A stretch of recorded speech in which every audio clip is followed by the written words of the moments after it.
Taste the Daily.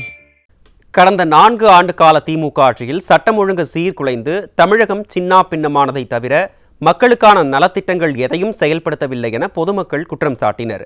Vellore மாவட்டம் காட்பாடியில் ஸ்டாலினின் failure model அரசின் அவல நிலை குறித்து பொதுமக்கள் பேசியதை தற்போது பார்க்கலாம்.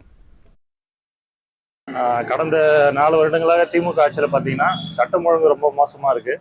அதே மாதிரி பார்த்தீங்கன்னா இந்த பாலியல் வன்கொடுமை, இந்த சிறுவர்கள், இந்த ஸ்கூல் பசங்க இதெல்லாம் வந்து பாலியல் வன்கொடுமை அதிகமாக இருக்குது.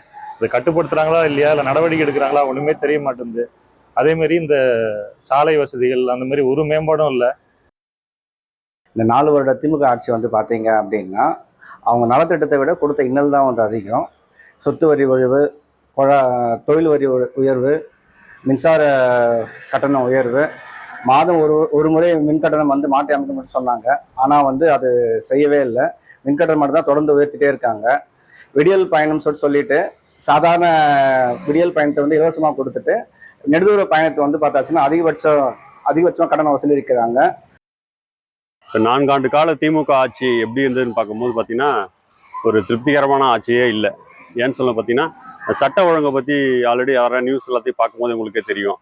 நாட்டு நடப்பு எப்படி இருக்குது, அராஜகமான ஆட்சிகள் நிறைய நடந்துட்டுருக்கு.